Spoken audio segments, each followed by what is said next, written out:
Buonasera a tutti, good evening, good day, and welcome to race 4 of this Pro Championship in the first FAI Virtual World Gliding Championship. I'm Antoine Ave, together today with Vic Schoenemakers from the Netherlands. Good evening, Vic. How are you? Good evening. Yeah, I'm good. And you? I'm very fine, thank you. So today is a new day in Italy, the second day in Italy for us. The pilots will fly in 18-meter class again, and we can already have a look at the results from race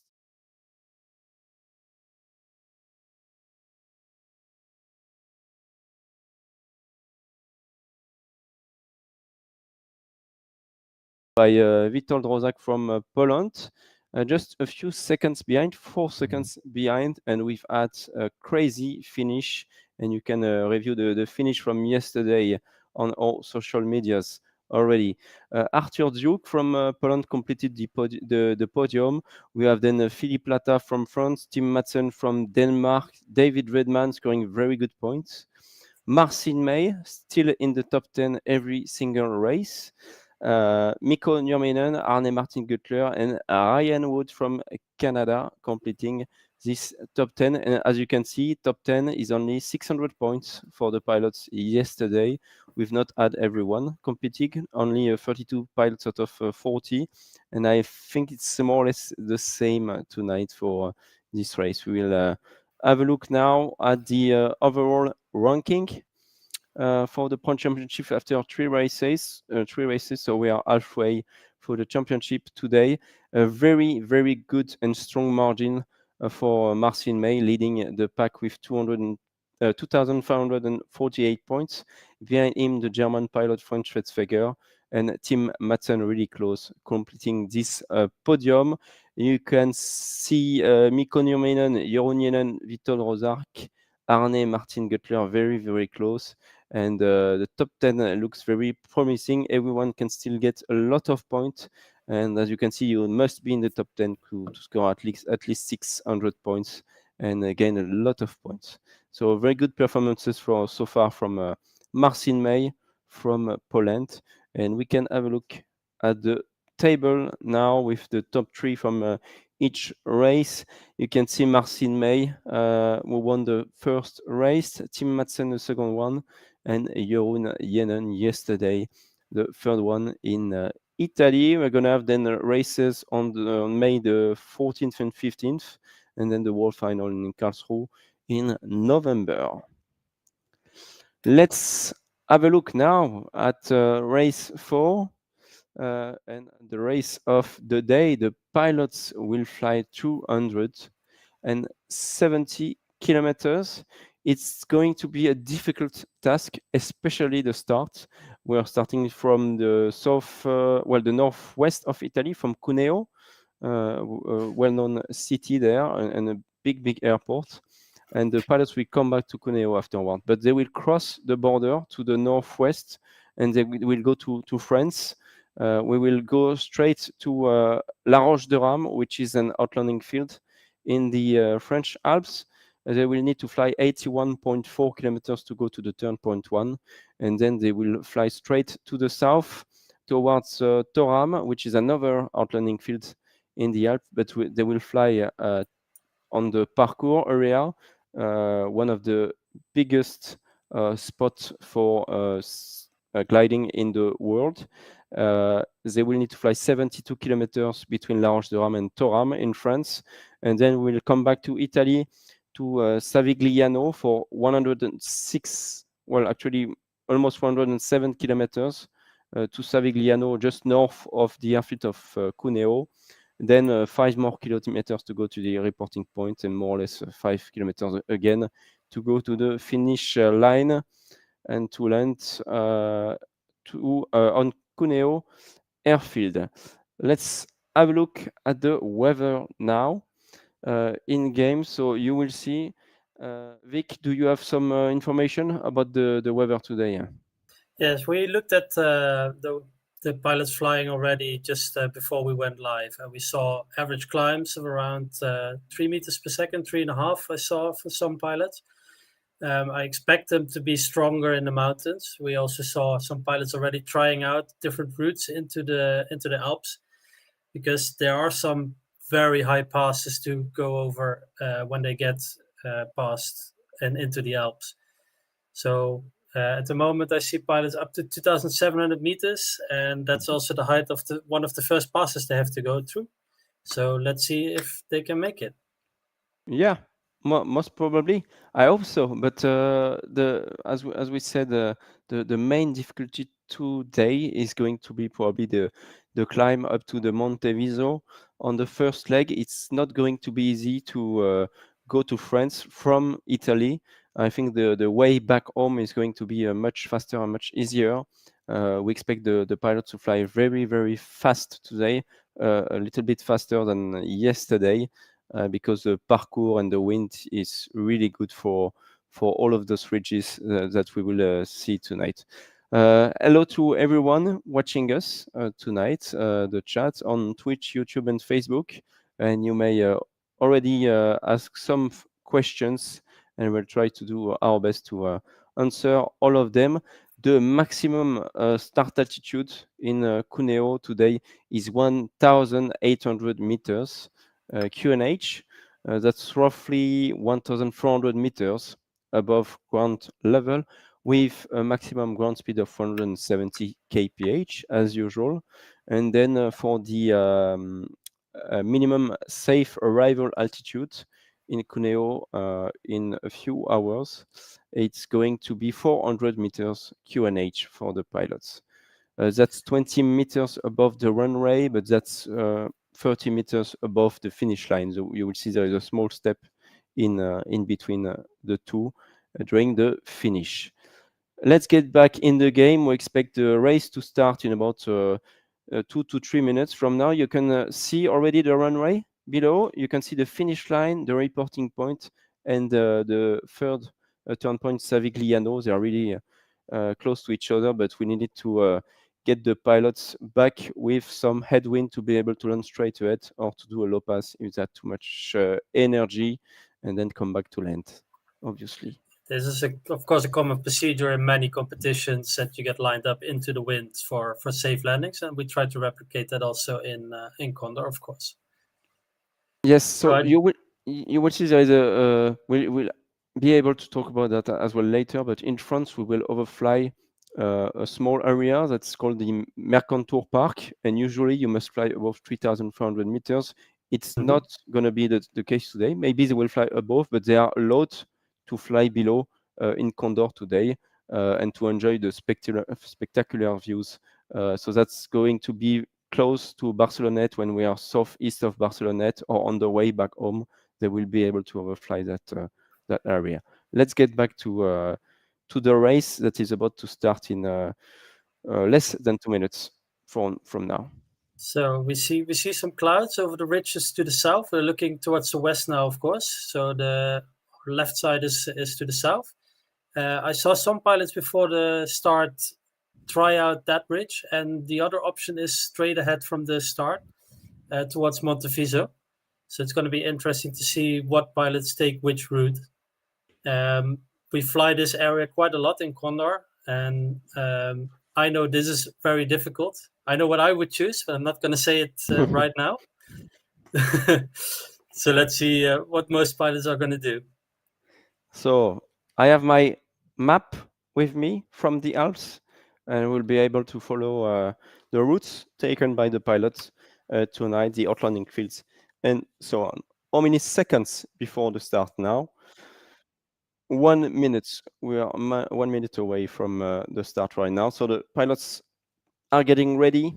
And I think the start is going to be very important, as you said, Vic, because there are a lot of ways to go to the Monteviso and to the turn point 1, and they need to select the best route. We've seen some of them trying out at least one route before the start. So I'm expecting two groups, one going the southerly valley, so south of the line, and one trying to go via the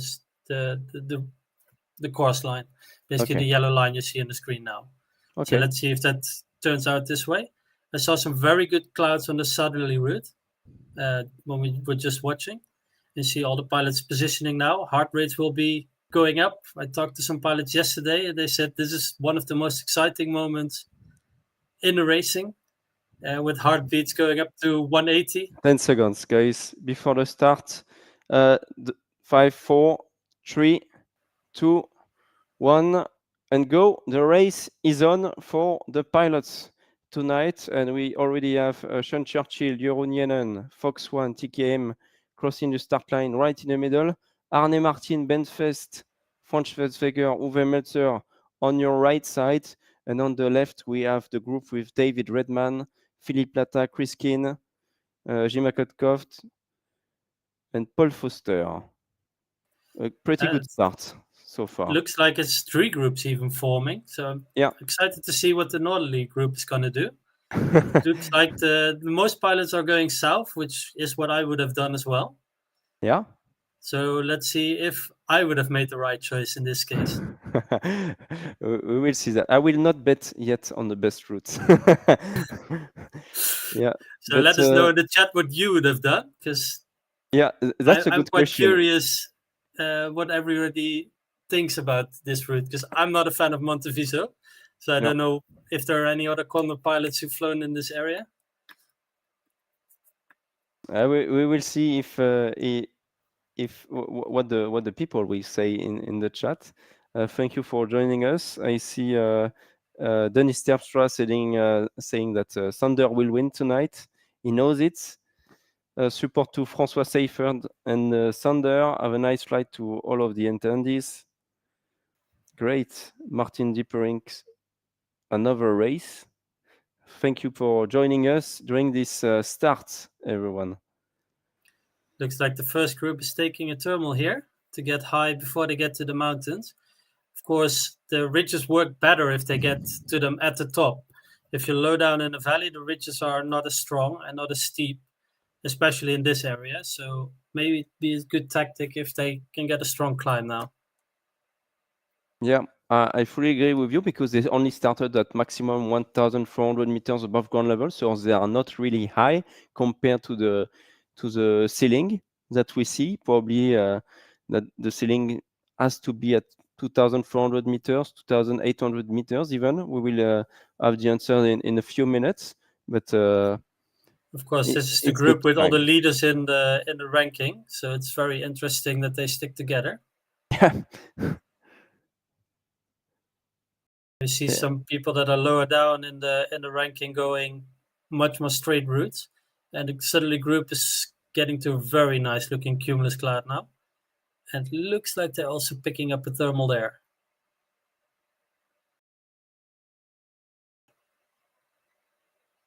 So the southerly group, of course, on the left of the screen right now. Richard Badham here. So I hope I can stay with you guys, because there are a lot of thunderstorms right now over Paris. So I hope I'm gonna have the electricity in a few minutes. I know it's kind of the same in the Netherlands right now. So yes, I'm looking at some very dark clouds outside as well.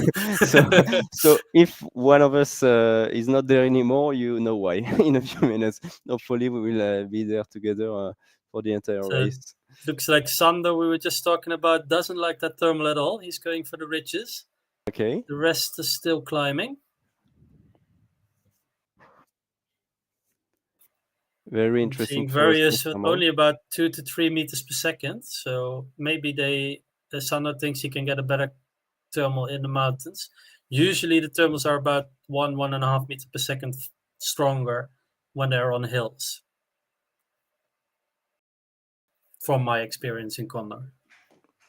Okay.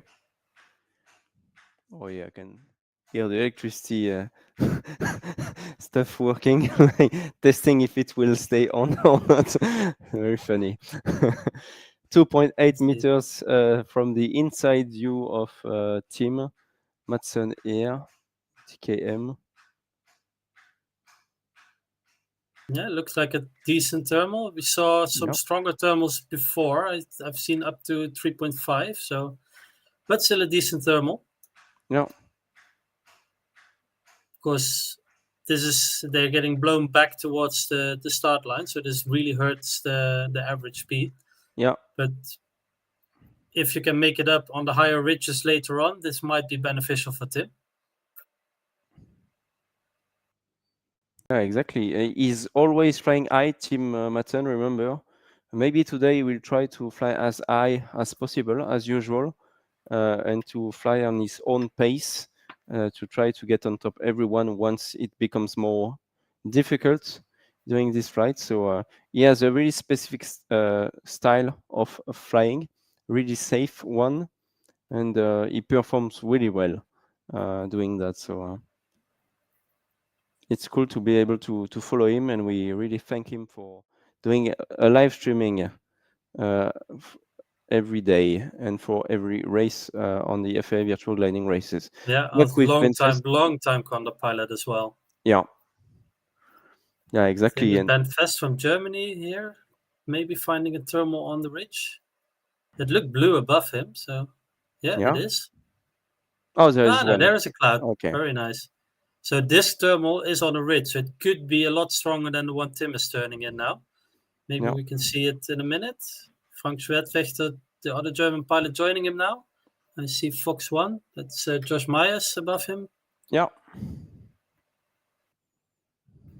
And Jeroen Jenne, yesterday's winner, coming in as well. Have all the leaders in the general ranking together now. See, is Marcin May in that group as well? Yeah, Marcin May, I can see him. Yeah, so all the Just top 3 behind is together in Mike. this thermal now. Okay. You can see where La Roche de Ram here is behind, but it's far, far away. Thunder, aka Tepi Thermal, number 1. Come on. That's Thank you, Commandant Anne. Sander Terpstra, the Sierra X-Ray Sierra. Yeah, The Dutch pilot. exactly. So Frank Schwertfechter looks like he doesn't like that thermal. He's continuing on. And here we have the 2 Dutch pilots going for the ridges on the south. They are actually leading the race now, but they're also one of the lowest pilots at the moment. So going for speed instead of height in this initial stage of the race.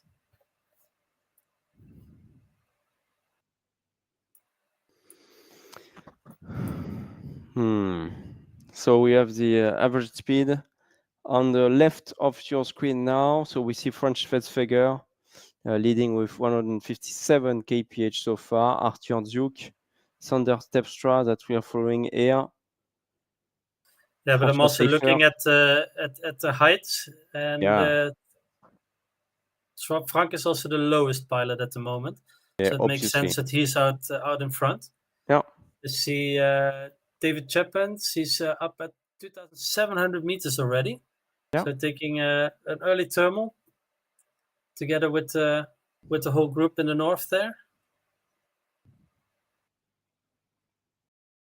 Interesting strategies. So as I predicted, there's now 2 groups forming, one going for Monteviso. You can see it just north of the line, a little bit further down the route. And the other group going to the slightly lower mountains to the south. And we saw several pilots trying out that route to the south already before we went live. You can see the little black line and the red line of the pilots already trying some of the routes here on the screen. So 2 different groups so far, as you said and expected just before the start. We had 3 groups, but 2 of them merged to make one single group.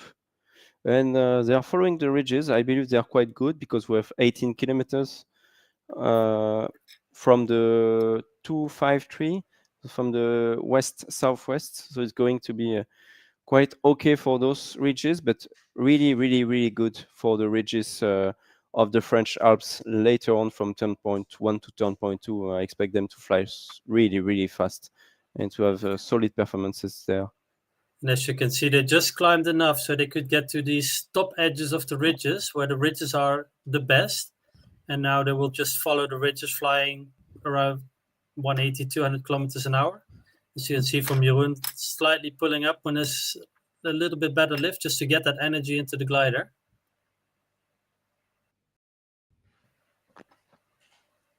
and the wind for them is now coming from their left front, so they have a little bit of headwind.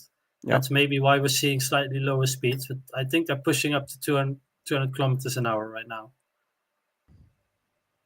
Which is quite good already. But they are flying 18-meter class, fully loaded, a lot of water in their wings. Yeah, you can So see they turn slightly in a ridge that's slightly better into the wind. yeah, Steep, and Jeroen immediately gaining 5-6 meters per second. yeah, much better than for the Milking that others. energy. Yeah, and you And they can can, see it's a long way, and you can see the two different valleys, two different ridges that those pilots are taking. On this side with Jeroen Jenne and Witold Rozak, they will need to go straight to the Monteviso. For the pilots, Sander Terpstra, François Seifert, that we see on the left side with Chris Keane and David Redman, the OC pilots, they don't necessarily have to climb to the Monteviso. They are going to the south, and they can avoid it. You can see the Monteviso just in the background of the screen. Here, it's the highest mountain in the area. The exact height of the Monteviso is 3,841 meters. I looked On my map. beforehand on the task, and after Monteviso, they have to cross a pass, which is called Acnel, if I get it correctly. Col Which is Aniel. around Aniel. yes. Yeah. And it's about 2,700 meters. Seeing only a few pilots already have that height, but this group here is only at 1,700 meters, so they still have 1,000 meters left to climb before they can get out of this valley. Basically, this valley ends in a dead end after Monteviso. And the same is for the southerly pilots, so with Sander there in the lead. Yeah. But they have a slightly lower pass. When I looked at it before, You have Col de Longuet, 2,646 meters. Yeah, but they also need about 1,000 meters to climb before they can get out of their valley. But they have slightly longer to go before they hit the pass, so more chance of finding that good thermal on the ridges here. Exactly. Of course, these ridges are south facing, so the sun is nicely heating them. So we expect some good thermals to form here. We can see up ahead here with Witold Rozak, there's 2 or 3 clouds there with the sea in the top right-hand side of the screen. So maybe they can find the thermal that goes with them here about 5-6 kilometers further down the valley.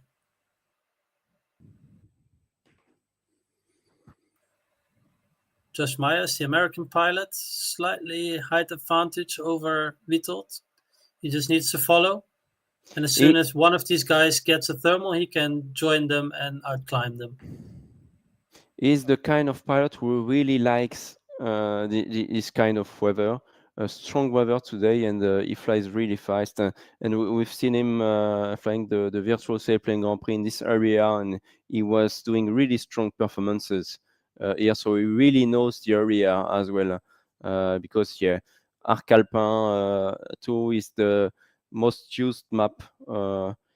For sure on Condor 2, and almost everyone is flying daily on it. So we all know really well this map. That's why we really needed to fly as well on this map for this first virtual wall gliding championship, and to try to get a fair race for everyone, because they all know the area quite well in this mountainous landscape.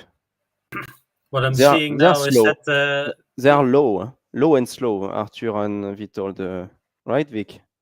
Yeah, and I'm seeing some pilots behind who climbed early on 2,600 meters. Some are continuing down the southerly valley, but some are also now crossing over to this valley. You see them here behind. Papa Lima Tango, he's leading that. That's the French pilot, Philippe Latta. Yeah. He has a really nice height advantage over these guys down here. And because he's high and has this really nice ridge lift now up at the top, he can overtake this group at the bottom. And they really need a thermal now, and a strong one. Otherwise, Philip will take the lead now of the race. Yeah, I actually think with the energy he has, he already is in the lead virtually. Yeah, because Philippe Plata, so he's flying in real life in the French team as well. He's been flying in Condor for a lot of years. He's flying daily on Condor, and he cannot fly as low as those guys in this area. He knows it too well. He wouldn't do it in real life, so he will not do it in virtual as well. He's flying as safe as he can to be able to follow this difficult race, not to lose everyone and so on, to stay in the lead. Yeah, and I So think this is a good tactic because the ridges, yeah, as I said before, ridges are stronger when you get to the top of them. yeah, So he's getting more energy from these ridges than the guys at the bottom, and he has now found a nice thermal here. Can yeah. really get up high and maybe make the pass in one go now. Yes, that would be interesting because you can see his group with Zoltan Varga joining, Richard Badam, Tim Matson. Maybe we can jump to Tim Yeah, Matson cockpit view in a few moments to see yeah, we saw Tim what's take that happening. early thermal, and now it's working out for them. They can find that stronger thermals high on the ridges Okay. and maybe get that height advantage. See So there, the Vario goes 2-3 meters per second, turning, putting the flaps in. No, yeah, it doesn't continue, so looks like Tim is going to continue here. He didn't find that thermal. But of course, we saw those nice clouds up ahead, so I don't think there's any issue now for Tim. yeah. He's high enough. There was no cloud there either. And meanwhile, the group to the south has turned north as well now on a ridge. Mhm. See, they're still low. I'm just looking at the altitudes now. They are higher than this group we were following before with Witold Rozak and Josh Myers.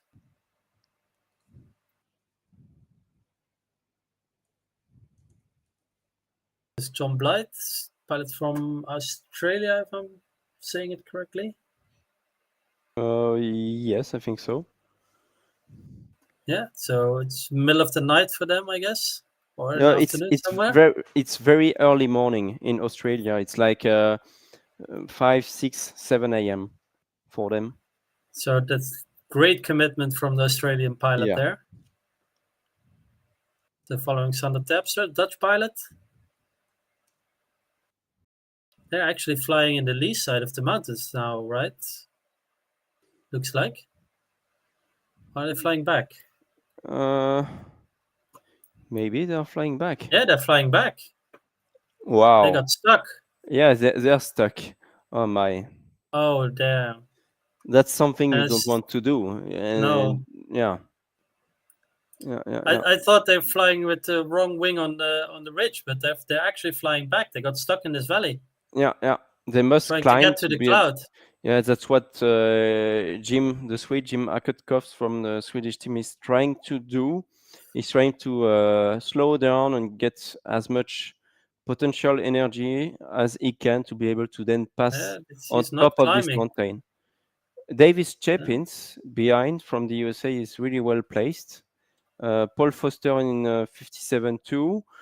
I've seen Patrick Meda, who was in the top 5 overall yesterday, but and who didn't manage to do a good race yesterday actually.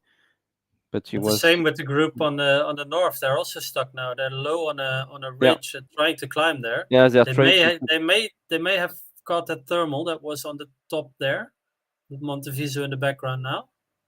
yeah, Looks like they have a thermal. See, interesting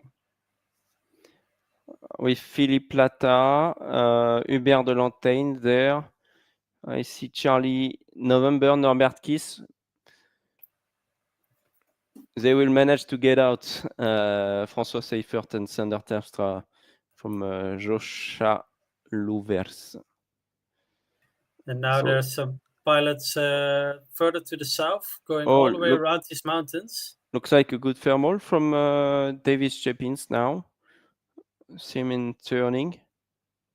You can Yeah, see really the area here. It's not easy at all. It's quite flat next to Monteviso and so on. You need to pass over some high terrain. We talked about Colaniel already 2,750 meters, or Col de Longuet, 2,646 meters. That's really high. They are only at 2,500, 2,600 meters maximum, so it's not enough to go over those small hills, those But mountains. this group with Jim the Sweet we were just looking at, if they can turn that thermal, they can make it over this whole Yeah. ridge line they have to go over. You see Yeah. there the purple line around, that's the French border, I think. Yeah, that's the French and Italian border. And you can really see that's a whole line of high mountains, all around 2,700 meters high, which they need to pass at the lowest spots, at least. So we see the group here in the south with David Redman trying to climb there to get over here in the south, and the two groups to the north trying to go over. That was Col Angel, Agnel. Col Agnel, yeah. Yes, that one. I see Philippe Plata just very close to the Mont Viso. But he's going all the way north. Yeah, but he's only at 2,161 meters, so it's not enough to pass there. But we'll probably do some 8th there, out and back on the ridge. Yeah, exactly. Oh, those guys have been lucky with that thermal there. It looks like a blue one actually. Yeah, but they're all climbing in it, gaining height. I'm looking at Alpha Lima 1. He's almost the highest, 2,900 meters here. Yeah, Andrei Levanchuk from Ukraine. Novinchuk. You're doing really well. And Norbert Kiss here also at the top. We also have a cockpit view of Norbert Kiss, huh? I think so. I think we can jump to the cockpit view of Norbert right now. Really nice view. And you can see his VR headset as well. Yeah, let's see. 6.1 I see on the Vario there. Wow. It's a really strong one. That's a very, very strong thermal. They are really lucky to get out there with such a thermal. Wow. That will make a difference. Pegged at, see, against the stop there on the, just next to my head here, other side there. 5 meters per second all the way. That's a very, cool. Very nice thermal. He's safe to continue now, so it's really good. I'm happy for Yeah, but him. if I had a thermal like this, I would milk it to the top. Yeah, exactly. That's nice. That's really nice. You would get a badge on weak light for that. Wow. Yeah. Well spotted. Oh, I think he's having the whole group is down there in the thermal. Yeah. Nice. Thank you for the view. And he's leaving now with Andrei and Hubert. Yeah, that thermal seems to stop there at the top. I saw the lift dropping off. Yeah. So that thermal has reached the top, has not yet formed a cloud. Maybe the guys that are below them can climb a little bit further still.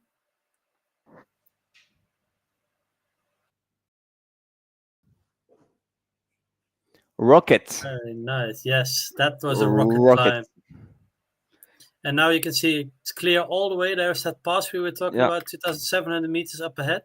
Can you have a look? Go around there and get to the turn point, which you see off in the distance. Yeah, and the Monte Viso right here on the right side of Andrei. Really nice view, 3,841 meters. Maybe really we can switch to Hotel Golf 1. That's he's also going for a pass here. Maybe it's going to be tight. That's he's too low, 2,442 meters. Yeah. He needs 200 meters, Ryan. Yeah, we see the pass there in front of him. Yeah, maybe we'll be able to pull over the small ridge here in a few seconds, and maybe we'll be able to fly above the path, but it will not be easy. Let's see if he can manage to do that. Only 172 kilometers per hour is not enough. If he had 220, 50, he would be able to pull and to be on top of this small ridge, but it seems difficult. Don't do that in real life, kids. Yeah, exactly. You need to be lucky there to have a very good variometer and to be able to pass this one. because then now he needs he will have to take, he will have to yeah, turn around in a minute. I yeah, see the yeah. guys behind him, David Redman and That's how François you can Seifer, trying to crash. climb there to get out of this valley. Yeah, But you this is see, what we were talking about before. You need the height to get out of these valleys. yeah. He will get some energy. Maybe he will be able to pass the path, but it's very dangerous to do it, and it's really, really, really, really not easy, and not the easiest option for you to do. You should climb before, so that you avoid to be yourself in this type of situation. Um, oh Yeah, shit! indeed, indeed. Exactly. Do we have questions in the chat? Otherwise, you can go on Twitch, obviously, and use some new emoticons, the FAI virtual gliding rocket, the always VNE, the Outland uh, emoticon, the Tom Cruise one, the Top Gun one, and the average plus 1000 meter per second. And you can obviously ask your questions, and you can already bet on who is going to win this race tonight, or we can ask you later on maybe who's your favorite pilot on this race 4. Yeah, looks like the group in the north went all the way around Monteviso, got a lot of height. Arnemato Gutler we see here, Wow. 3,400 meters high. He just came off Monteviso at the top. Yeah. There we He's go. really There's high. Monteviso. It's good. And Really he's high. going straight for the turn point now along these ridges. You can see the turn point there in the distance. Oh, he's going to fly fast now. And of course, due to the height, he has a massive advantage in ground speed now as well. Yeah. Because his true airspeed will be very, very good. You can see 215 kilometers an hour now. Yeah. And that's with a headwind. Exactly. That's with the headwind, indeed. That's just the ground speed that you see bottom left. Hubert from France. Again. Yeah. From France. A lot of speed. He can make it over this ridge. Yeah, for sure. Not a problem at all. No worries. And he's going to turn to the right. Yeah. Yeah, there's a nice ridge running straight to the turn point now. I can see him on the 2D tracking. Same with the guys to the north, the Alpha Lima 1. That's, I think, the Ukrainian pilot. Yes. Yeah, exactly. Andrei. He also has some ridges, but I think Hubert took this local knowledge. He took the better ridge. If I look from above, that looks like steeper and longer ridge towards the. Sorry, there's thunder and lightning outside here now as well. So he's on this one. Checking on my map. Yeah, we passed Col Longuet. Yeah, col de Longet. Longet. Yeah. Tête de Longet ou Longuet. Or Longuet, but maybe Longet. Actually, I thought it was Longuet, but maybe Longet. Tête de Longet, and then Sommet d'Assan later on, while the others are on Grand Keras, the other group, after Colaniel. Yeah, I can see that most of the pilots take this this more southerly ridge, which Hubert was taking, and I think that's the cleverest route. Yeah. See Alpha 33 seeing that as well, switching over from the northerly ridge to the southerly one. Yeah. And I will come out now out of the mountains into the parkour area, where they will turn towards the south and really start racing. Ben Vestier, the German pilot, 250 kilometers an hour, running these ridges and still climbing at 250 kilometers an hour. Yeah. Now we can really see why the parkour area is one of the best areas in the world for gliding. Yeah, exactly. And I think it's going to be even better after turn point 1 when they go south to turn point 2. It's going to be crazy, I believe.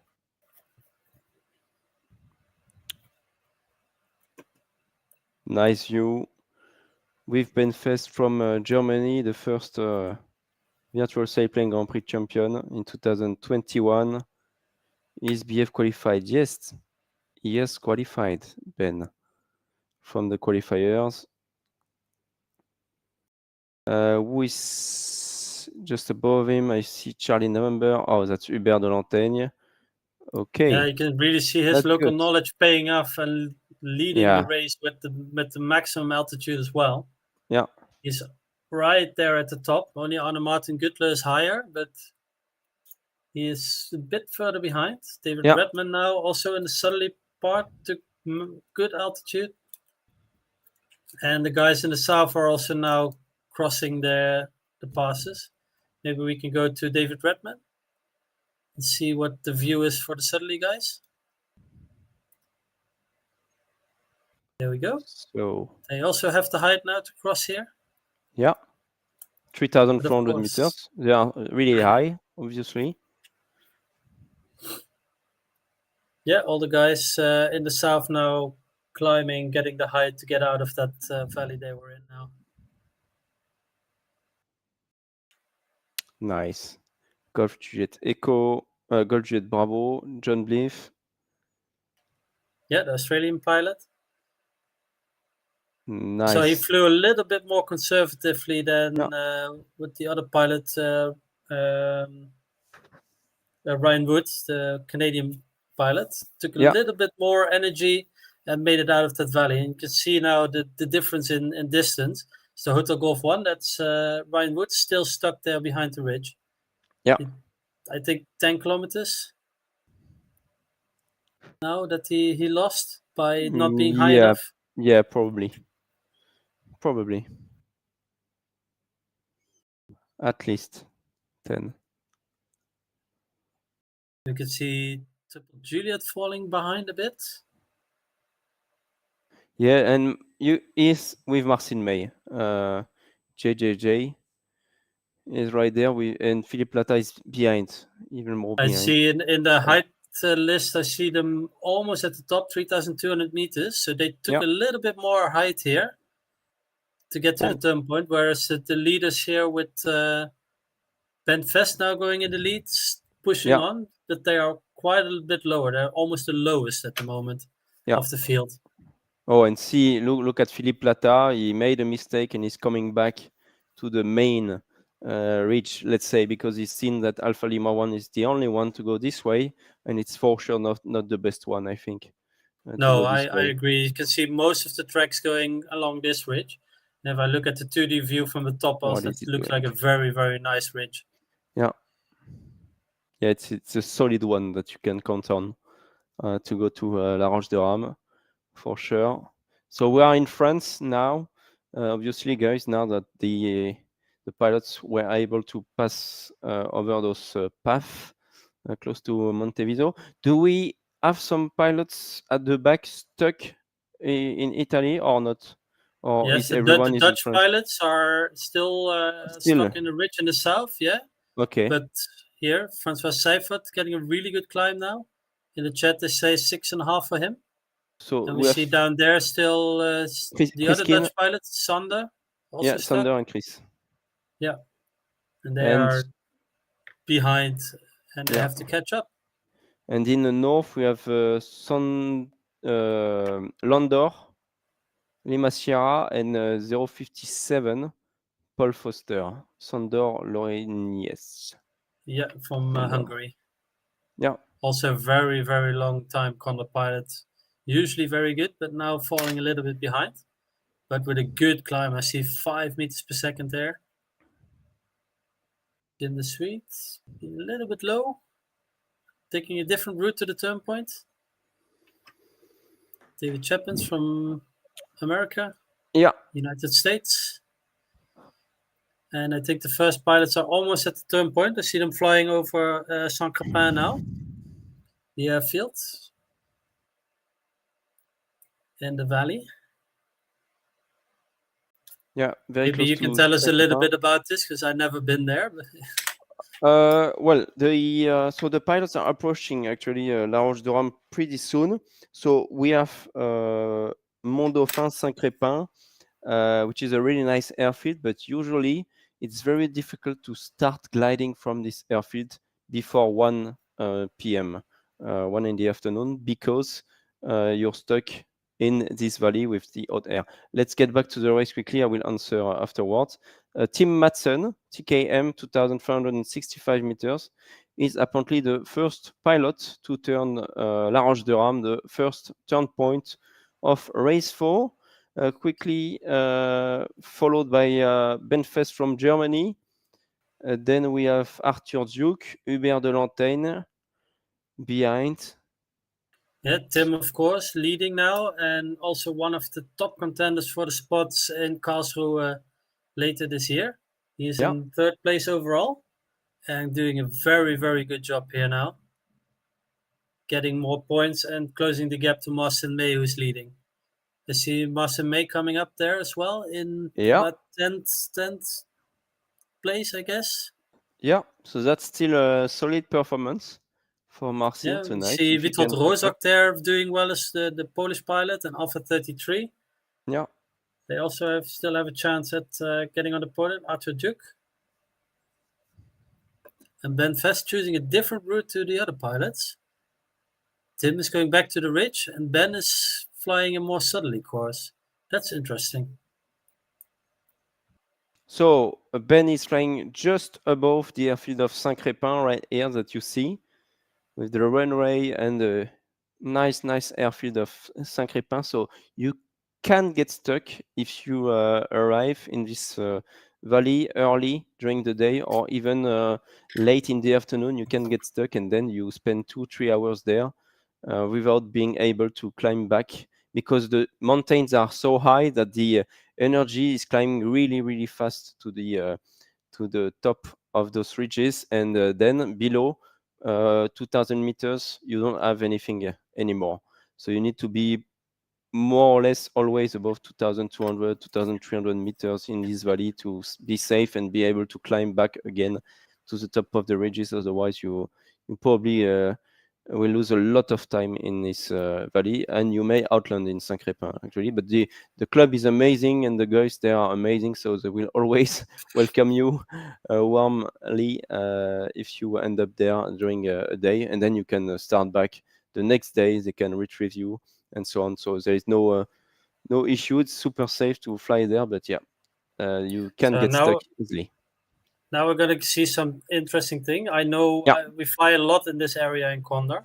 Yeah, and this first ridge here you see usually doesn't work in Condor, at least. I don't know how it is in real life. It's the same in real life. It doesn't work really well.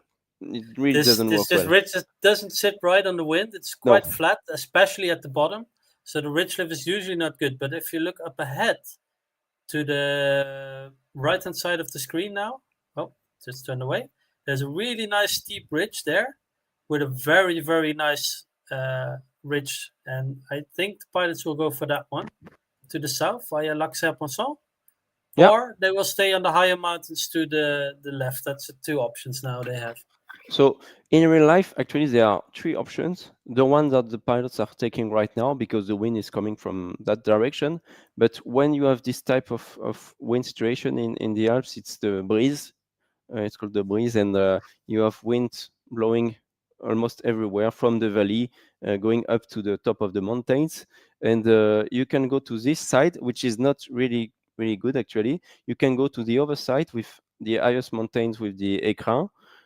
It's usually better because you have good energy lines with good cumuluses, but the safest one, when you are not sure of what to do and so on, is to go actually right in the middle of the valley, because usually there you just get -1 meter per second or stuff like this, and then you can end up just next to the lake of Serponçon, to the Morgon mountain, which is always really good with strong conditions. And in the valley, you often have 1 or 2 or 3 cumuluses to help you to get out of the valley of Saint-Crépin. So it's the safest thing to do if you don't know the area, to just fly in the middle and get out of the valley as quickly as you can. We just saw Jean-François saying that Col de Var is the best way to go here. Yeah? Yeah, Col de Var, yeah. think if they go just straight ahead here, the mountain Yeah. up ahead, Yeah, that exactly. should be the pass. But it go for Yeah. our route today. It takes them a little bit further to the Yeah. east. So I'm guessing the pilots will stay more in the middle and go via I think so. Papillon. Yeah, either you take Col de Vars and you end up close to Saint-Paul-sur-Ubaye, Tête de Siguret, and close to Josier Barcelonnette to then continue to the Mercantour area, or you go to the west side and you follow you try to go to the Grand Bérard and to Lopillon, north of Barcelonnette, and then you jump to Petite and Grande Séolane, les Trois Évêchés, and so on, and you continue on the parcours here. I think I would choose the second option, and I would not for go today, on I would Col de agree Vars. indeed to But go on the west side of Barcelonnette now. If you have, yeah, but you have the options open. I mean, both are good. maybe they could even go via Morgon at Lac Yeah, Saint-Ponçon. yeah, But I think that's a bit too much of a detour for today. We can see yeah, Morgon up there, Lac Saint-Ponçon, it's a long lake. You see now at the top of the screen, and Morgon is yeah. the mountain just to the left of that. That's a very steep mountain with the wind straight on it, but I think that's too much of a detour for today. Yeah, I think that's too much of a detour. But if you go there, you know 100% it's going to work today with today's condition, and you are Yes, going to be able to fly very, very fast, and you will end up then at the Trois Évêchés and so on, and you can avoid by doing this route the mountains close to Barcelonnette and the jump in the valley and so on. So it is still an option, I but think the Condor pilots will go via Papillon. That's a yeah, mountain that's straight on the course line, yeah, and it has some nice ridges leading up to it. So if they're high enough, they can jump over there and then exactly. just cross at Barcelonnette and get to Petit Séolan. Yeah, exactly, exactly. And then So we will that's see. probably the fastest route, but they need the altitude because on the course line there we have also 2,700 meters they need to pass. Exactly. If you have the altitude, it's the best route. But if you are below 2,200 meters, I would go to Morgon straight away because then you can fly very fast from there and try to catch up with the group who was able to pass this higher route that requires more altitude. The pilots are getting to that point where they have to choose if they go now to the west or continue straight on the course line. We're looking at Sean Churchill now. If Yeah. you look up ahead, he is quite high, 2,700 meters, so he could maybe make it and go Yeah. straight. But we see, for example, Hubert now going a little bit more to the west. Maybe he's choosing to go via Morgon. Yeah, exactly. I think Hubert will go to the Morgon because he knows this area well. We can see in the background as well Fox 1, TKM, and so on. They have stopped in the middle of the valley and they are trying to take a good thermal air. And maybe they need this 2,700 meters yeah. to go straight ahead. I think that's what they're doing. And that's why they're thermaling there. So that's the 2D view. Finally, we have Chris Keane, the Dutch pilot Sander, and François Seifert is almost reaching La Roche de Rame now, 10.1. Paul Foster has been able to jump towards Saint-Crépin and La Roche de Rame. So everyone is in France. We will continue in France and get back to Italy in about 35 minutes to 1 hour from now. And we are heading towards turn point 2, Toram, in the French Alps now with Sean Churchill in a good position. And Hubert de Lantagne is taking the same option. He's not going to the Morgon in the end. You can see Charlie November. That's Norbert Kiss, Kiss, the Hungarian pilot. He's going for the Morgon route. Yeah. And the other pilots are staying a little bit in the middle. You can see I never can pronounce his name, but Zulu Bravo Yankee. He's there in the middle. Zbyszek. Yeah, the Polish pilots. And you can see the big group behind now all together again, going through the middle like we predicted. Norbert Kiss. So that's the Lake of Serponçon, you're right, with the bridge crossing to Savines, and then you have the the Morgon right in front of us, slightly to the left. The Morgon is right there. Yeah, and he will turn left onto that ridge where the wind is Yeah. straight blowing onto it. Nice sunny ridges, and he Yeah, will get great lift there once he gets around the corner. that's for Don't sure. arrive too low here because you can see on the right hand side of his cockpit the ridges are very flat, and if you're Yeah, low there, it's impossible to climb up. So he needs to be at the steep bit of the ridge to get out here, but he has plenty of altitude. He just keeps exactly. flying 220 kilometers an hour because he's sure that there is 3, 4, 5 meters per second lift here around the corner. It is a bit of a detour, but the rest of the group looks like on the 2D tracking, it looks like it's a bit stalled trying to get enough height. So this could pay off for him. There we go, 5, 7 meters per second.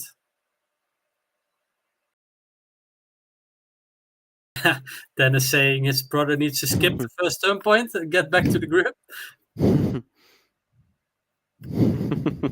See, there we go. Now he's on this nice ridge here, and this will continue all the way to the turn point now. He's Yeah, in a exactly. very, very good position. He just needs to climb to the top of these ridges, and then he can push a lot of speed. Yeah. That's the time to just slow down a bit, get the maximum energy. Then you cross to La Blanche, and it's very, very easy to go down to Les Trois Évêchés from this position afterwards. Here, it's more difficult because the mountains are not that steep, the ridges are not that good, and you need to be high enough to pass above this mountain, which is at almost 2,900 meters here. So you need to have the That's altitude. Grand Bernard, I think, where they Yeah, are now, right? Grand Bérard, exactly. Yeah. Exactly.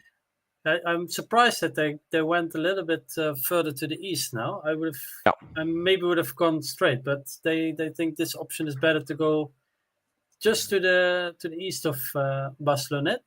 But that doesn't line up very well with the next ridge where we expected them to go to the Petit Séolin. Yeah. Well, I think they will need to jump from Grand Bérard to Pralou, which is the ski station, to Grand Séolan instead of Petit Séolan.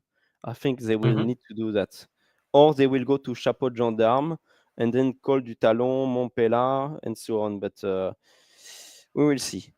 We will see. I would prefer to fly the Trois Évêchés. I would prefer to do that. I would too. I think Norbert has made a very good choice here.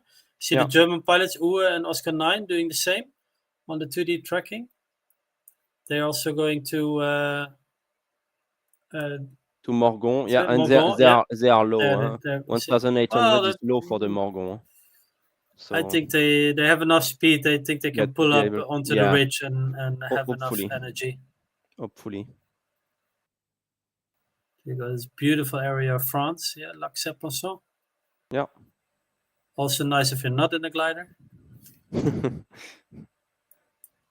Exactly. And you have a small outlanding field just below Frankfurt-Schweger here. Just next to the lake, there is a just on the lee of the river or of the lake. Actually, you can outland there. Actually, just next to there. So this is very important. If you ever go fly in the Alps, have a map with all these areas marked out, so you know where you can land safely if you get low and if you mess up. Yeah, it's because in Condor it's no consequences if you land out. You can just get a new glider for free. But it's better if you try to fly a little bit as you do in real life. So try to keep it safe. Yeah. We see Mihani Kraus, the Hungarian pilot, 2,700 meters here. He is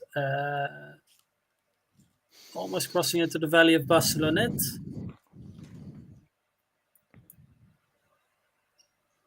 I'm going to show you. Hopefully you can see. So we have the map when we fly in the Alps, and we have a small book with all the outlanding fields. It's the safety guide to fly in the Alps, and the airfield is called Les Crocs, right here. Let me. I don't know if you will be able to see it because of the screen.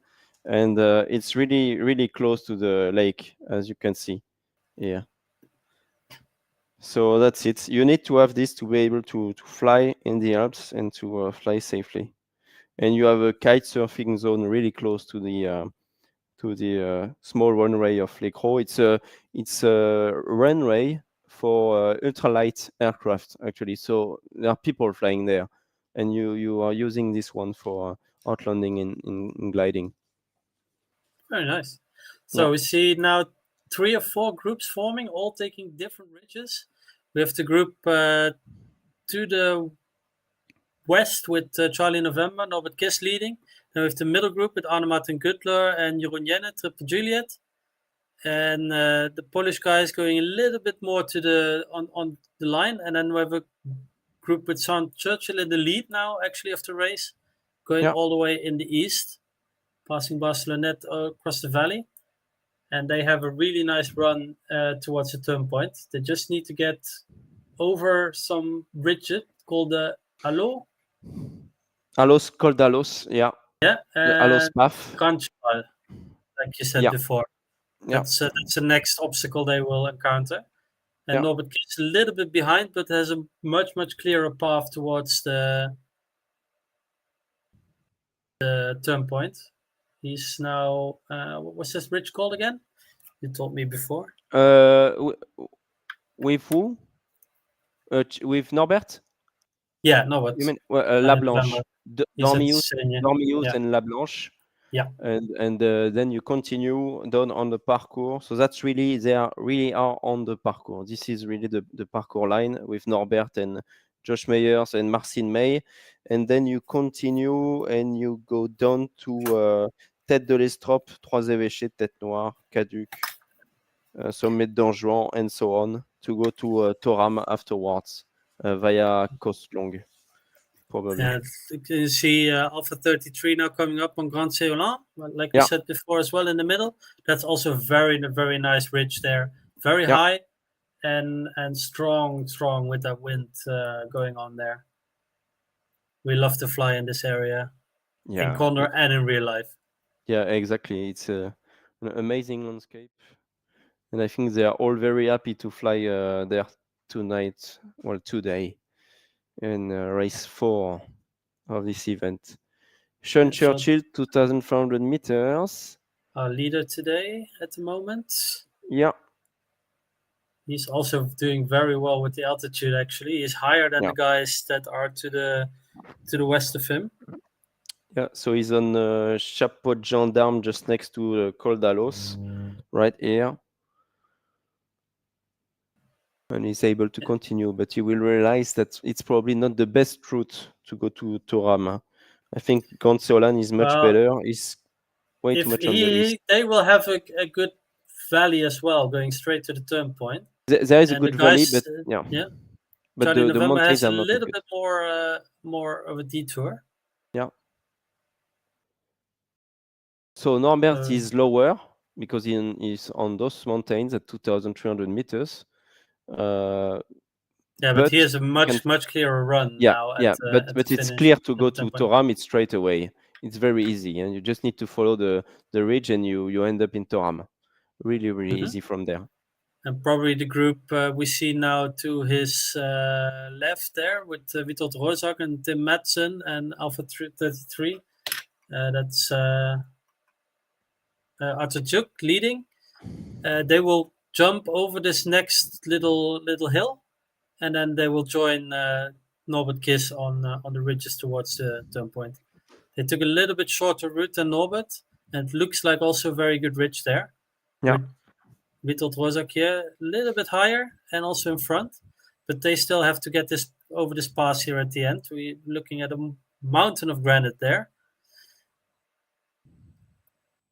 A wall of granite, I should say. They just need to get over here. Arne Martin Gutler placed much better than Witold Rozak. Yeah. He can fly a lot faster. He has better lift at the tops of these ridges, and he can jump back to the parcours area. See, that's 6 meters per second. Very nice. with Richard Bantam just below him. Also daily Condor flyer on the Chin Chin races.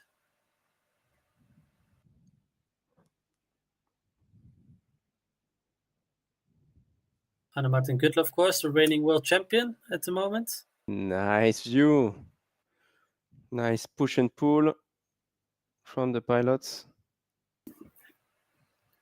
Anna Martin, very consistent always. He's also in 7th place now overall. Yeah. But he's 900 points down on Marcin May. So he needs to get some good results in these last 3 races.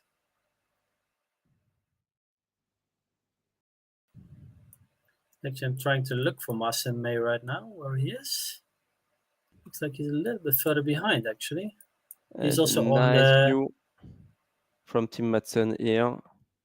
From the inside, 2,700 meters. Look really at that, well it placed. looks lovely. He can just jump over that Lovely. bridge there. Excellent energy control here. He's balancing how fast he's flying with how much he's climbing, so he just makes it over the edge there at the end. Yeah. And that already starts 20, 30 kilometers back, just preparing for this point with enough energy to jump this small ridge here. Exactly. And that's what makes these pilots so good. He flies every day. He knows exactly how much he needs to slow down to just make it here. 110. Yeah, just enough energy to get here over the edge and onto the next ridge. Wow. That's a difficult thing to do. Tim Madsen. Don't do this in real life, kids. I just keep stressing this. Exactly, man. I wouldn't do it this way. No. In Condor, this is the fastest way, but in real life, this is not. This is not. This is the fastest way to go to the hospital. Yes. You cannot make a mistake in real life. Sean Churchill right there, and you can see Toram right there, but he's at 2,300 meters, so he will not be the highest pilot to cross Toram, and probably Marcin May will be really high, Josh Meyers as well. Maybe even Norbert Kiss will be higher than Sean Churchill. We will see. Can we have some news from Norbert on the other side of the mountain, just to compare how far he is from Sean, and maybe we can get the average speed as well to have a look at who's leading the race. Norbert, so yeah, indeed, he's close to the Carton, and then he will need to go just on top of that mountain, just in between in the path there. And you can see he's coming at top 3 for Norbert Kiss, with the first one on the west part of the track. 205 kilometers per hour, 2,200 meter high. So that's quite good. That's really close to Le Carton mountain that is just on his right wingtip, and you can see the Cheval Blanc afterwards on the right. But he will stay there. He will stay there, and he will take probably Col de Talon and Coste Longue. Is on Don Juan right now, and he will continue towards Toram through this path, and then there is a good ridge leading to Toram from this position. So he's really well placed with those ridges, Norbert. Sean is now also past the high mountains, and he has a nice valley run towards the turn point now. Past Colmar and Beauvezer. The towns down in the valley, I think. Yeah. And then almost at the turn point even. Yeah, and then he must focus on his way back home to Cuneo in Italy, and it's not going to be that easy. There are some good ridges, but it's still a long way to reach. I wonder what they will do, if they will go south, because we have the Frémat. You can see it there. That's a very high mountain there. They have to cross on this neck leg, also 2,700 meters, I think. Exactly. And they can go to the south around it to have better wind on the ridges. But of course, it's a detour. Let's see what they do. Yeah. And now we can see there Norbert Kiss on the westerly route. He took the detour, but actually he's ahead of all the other pilots. And with altitude, he's not that much lower than the other guys that are behind him. Okay, Sean Churchill from the UK is reaching turn point 2, Toram, which is an outlanding field here in the Alps. Toram Haute. Look at those nice fields. Wow, in this valley. You don't have a lot of fields in this valley, but there you go. You can outland there if you need to. And you have just the Montagne de Cordoue just next to it. That's Costlong on the right side, where Norbert Kiss will come from. And he's turning right now the turn point 2 of this race, number 4 on the Pro Championship. Congratulations, Sean. And indeed, he's taking immediately the. Oh, he's going to a It's going cloud, to actually. southeast to the cloud, indeed. Yeah. Oh, wow, that's a detour. They need Yeah. to go to the left here. So he's not taking the ridges, he's going for the cloud. Yeah, That's maybe interesting. because then he's like, okay, I'm too low. Maybe I will get stuck, so I'm gonna try to go to this cloud, to go as high as I can, to then have an easy path, maybe Of course, it towards makes the sense finish. because he has a tailwind on this leg. So tumbling Yeah, with a tailwind is always better than tumbling yeah. with a headwind. But let's see if it's worth the detour. And you This know, one, I mean, he's leading now. He's leading, so should he be the one to take the risk, or maybe it's better to wait in that thermal, watch the others do some stuff and be on top, and then just make almost no decision until the end and just pass above everyone's heads. Maybe that's a it is possibility. it is a possibility, but of course this thermal is on the lee side of this hill we can see there. Yeah, And it doesn't look like he got anything there. No. yeah, it's not that good. Sulabavo Yankee here turning. I'm not going to try to pronounce his name because I'm just going to butcher it. But Yeah, yeah, it's a difficult one, I must admit. So he's turning back to the northeast to try to get some energy. Jeroen Jennen from Belgium, the third one to turn this turn point. I remember Congratulations! he was quite behind at the Yeah, first turn point, so he made a really good run on this yeah, this leg. very impressive. So as you remember, Tim Madsen turned turn point 1 first, and he's also now coming up on the turn point. There we go. And he's He's high, he's high. 2,500 meters Yeah, is the yeah. highest. He did well on that leg as well. Just Yeah. took a little bit slower, let the others go in front, but took the energy, and now he has the advantage. And let's see Norbert Kiss, the altitude of Norbert just behind, because he's been able to fly through Costlong, 2,250 meters, more or less. So that's at least better than Sean Churchill. And we also see Arne Martin Gutler now coming up on the turn point, our leader in the general ranking. He was a little bit behind, but he's now really high and in a good position to score another good haul of points.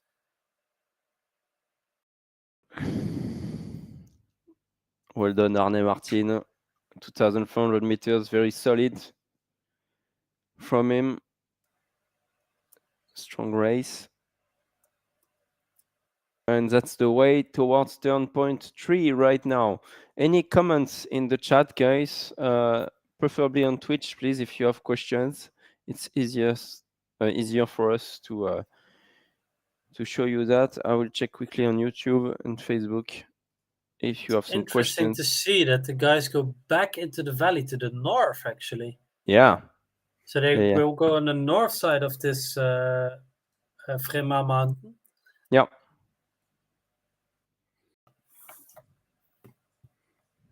That's I didn't expect that, but apparently this ridge is good, so they're going to take it the second time. Tim Madsen taking a slightly different route. He's going straight on the course line. Just eking out the energy on that ridge there. No, he's not climbing that much. Wonder what he's going to do. If he can squeeze in that gap there at the top of those mountains. He is in a very good position, but I hope he's not going to throw it away now. Yeah. It's not going to be easy right now. It's not going to be easy for Tim and for the other pilots. They must get out of this valley. It's very interesting to see that all the different routes these guys are taking. And even the guys that are behind now, they're catching up. I see Sander, Terpstra, and Hotel Golf 1. Remember, they were stuck before in the valley, and they are catching up again. Jean-Francois saying he's going to Grand Croyat. Grand Coyer. Coyer, yeah. Sorry, my French pronunciation. It's good. It's good. Yeah, indeed. To Grand Coyer, so to the. It's very nice to have somebody in the chat who's intimately familiar with this area. Oh yeah. So Jean-François is flying from Fayence, so he knows really well this area between Fayence and Thorame. If I remember correctly, they are gonna enter an area soon where you normally can't fly this low, right? It was just before when Shen was close to Col d'Alos. It was a bit before. Col du Talon, Col de Cayolle, Montpella. That was the Mercantour, but they didn't really fly nature reserve, if I remember in the correctly. Mercantour. So it's quite okay. They flew quite well. Tim Madsen, 145 kilometers per hour. Oh, there's a nice cloud there which he can take now. It's like, if he can make that cloud, he's golden, and he can make it over this next ridges. Speeding up to get through the lee side. Here's Massime, our leader in the ranking. Yeah. Taking roughly the same route, just behind Tim. And Jeroen Jenne, yesterday's winner, still flying northbound.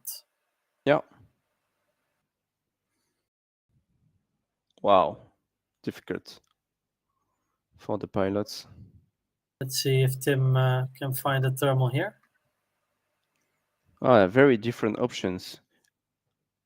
We see François Seifert in the back, but he's going to turn point 2, I believe. He's a little bit behind.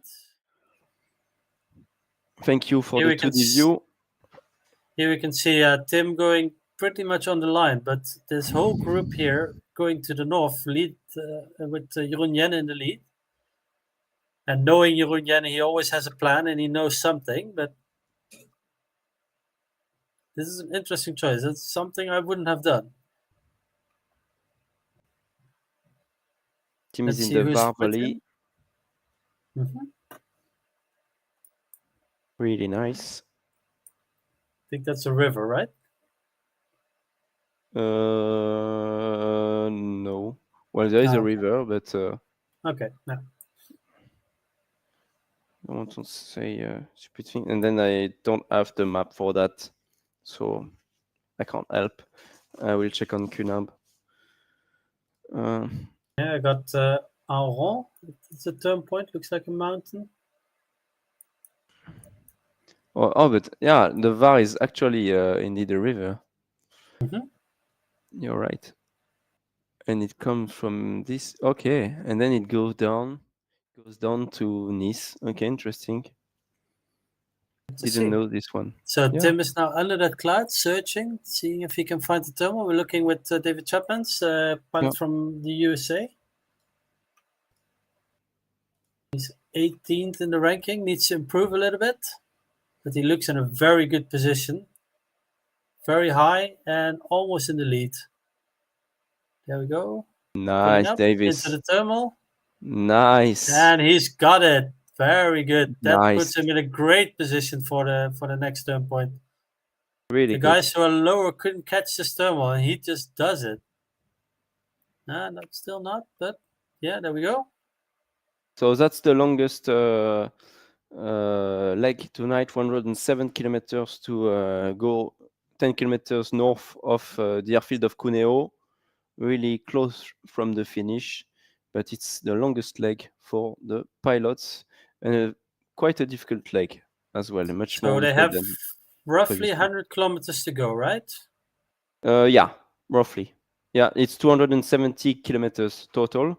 So 95 right now for Arne Martin Guttler to finish the to complete the task. And with 2,200 meters, they might that's still a little bit low, I guess. Yeah. Oh yeah. With those mountains, it's a little bit too low.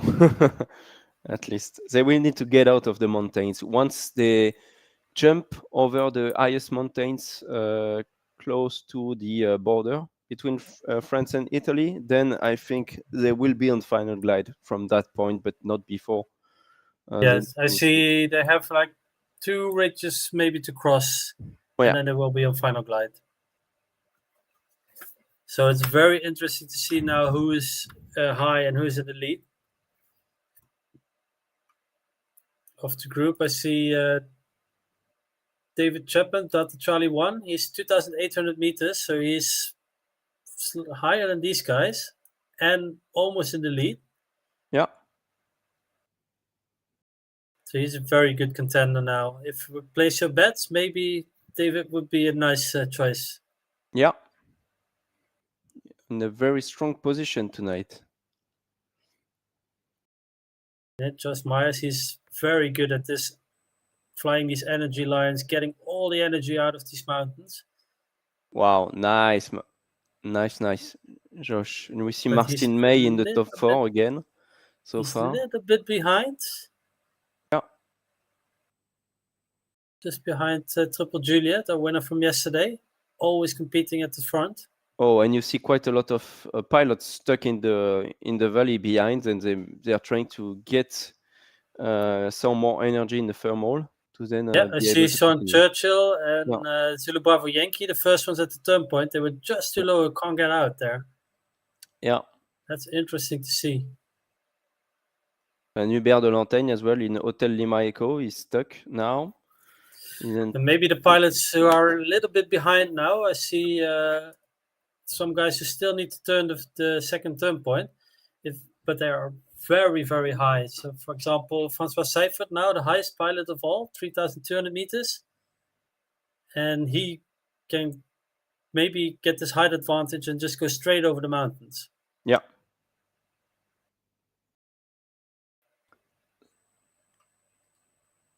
Richard Badam. Right there. So Richard and Tim Madsen, they are approaching the last valley before being able to reach Italy again. Before the border, they will need to cross the next ridges, the mountains in front of them, to then be able to pass the border towards Cuneo, back home. Benfest is quite high. See something interesting happening on the 2D tracking. Arne Martin, reigning world champion, is going all the way south now. Yeah. Can you see him with the black line? And he's taking a different route from all the other pilots now. So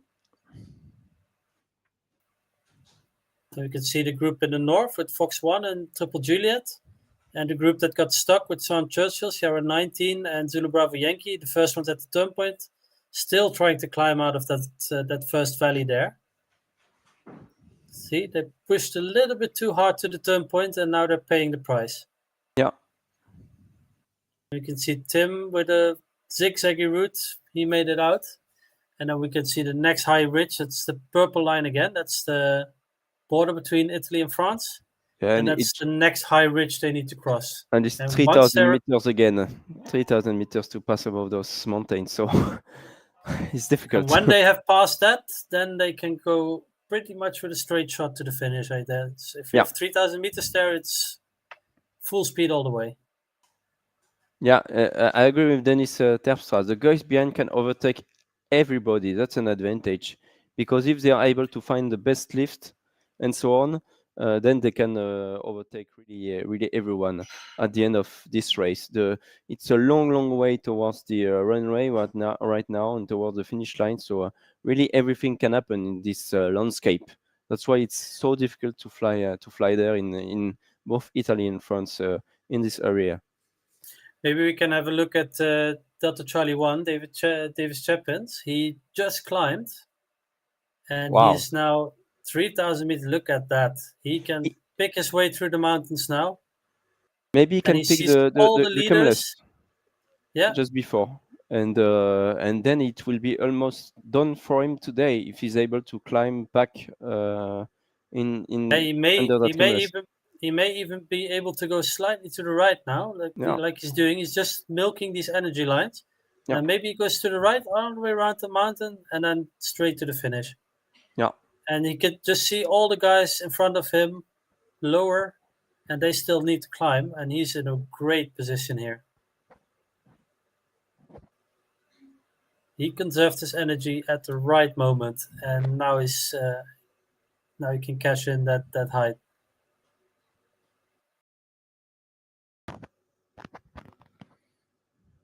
See Ben Vest there with Marcin May very low in the valley, and they will get stuck behind this this wall of mountains now in a minute.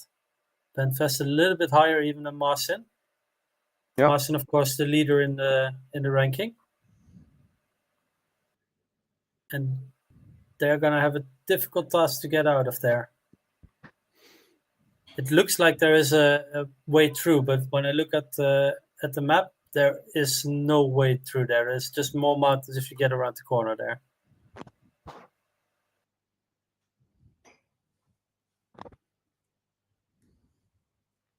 Oh, that's difficult. When you look at this angle, you're like, oh my. If they need to climb to 3,000 meters from here, wow. Of course, the wind is on work. this ridge, so Yeah, they it will may help. be able to climb, but they need 900 meters up to go up, and it's only 2-3 meters per second, I guess. Yeah, most probably. 0.8, yeah. But they're still flying fast, of course. Yeah.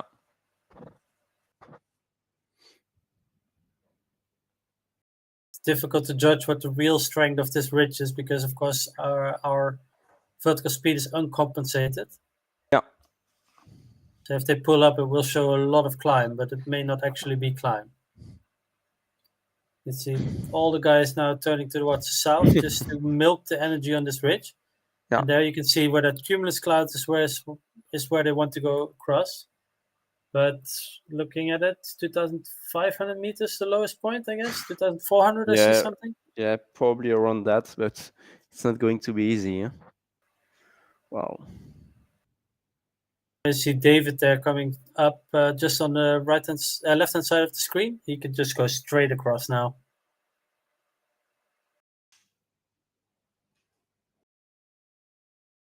There we go. He's probably on final glide, I would say. He can just go straight through, and then the ridges on his left-hand side will give him some lift, and he can just fly all the way to the turn point now. Very, very well flown. Well done, Davis. 2,800 meters. As you can see, only 148 kilometers per hour average. That will improve to 165, 70, I think, with the final glide, but I expected to have more than that, maybe around 190 to 200 kph average tonight, because the conditions were really good. Maybe we can switch to Marcin May, because he's now trying to go over the ridges. Let's see Marcin. Michael I think he's trying to make the pass. Do we have Marcin May? Thank you. Yeah, so he's really close to the border now.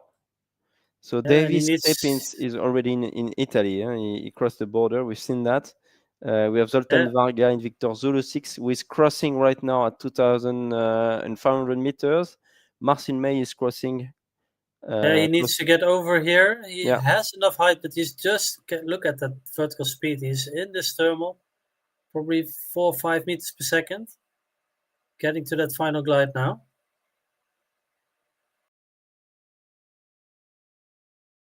And he will make very good points as well again today. He's like 3rd or 4th place now. Let's see, Victor Zulu 6. Just looking up who is that.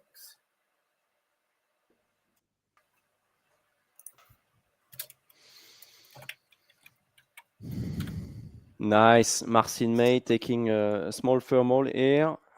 to then Yeah, be able Ben to Fest just pass going on top. straight for Yeah. the pass. He thinks he can make up this height on the ridges. There we go. He makes the pass as well. Somebody I says he crashed. crashed. That's Felix. Yeah, Felix Neuberger. I was talking Ah, past. Lesson learned, Felix, maybe tonight. Don't do this at home, kids. and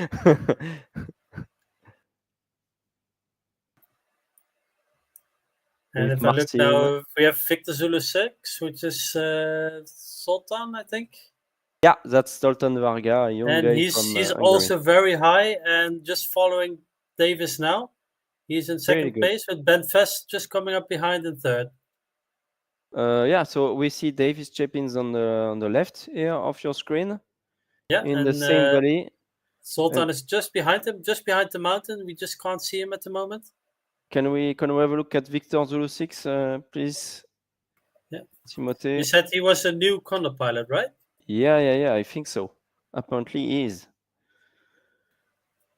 Yeah, I haven't flown against him yet, so Yeah. I don't know this guy. Most of the guys I know I've talked to in many Condor sessions.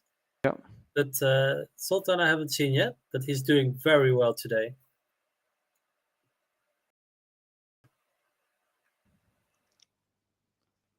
He's Well in done, 10th Zoltan. place in the ranking, so he's going to climb a few places as well if he continues this form. Yeah, he's been very consistent during the qualifiers as well. Very strong performances. We did not expect that because we've never seen him flying regularly, task and so on. And I think he's still a young guy, but it's really cool to have new pilots joining in the virtual competition world. Indeed. Now we can see here from the 2D view that Davis, Delta Charlie 1 is in front. And then the group with Ben Vest and Marcin May just coming up behind. And Zoltan just to the north, doing the same route as Davis. And then again, Whiskey Romeo Whiskey doing a good job at catching up again. He's a little bit behind at the turn point, but he did really well on this leg. And he's right up there again in the top 10. Wow, and look at Arne Martin, like he was really stuck. And now he's climbing 2,570 meters.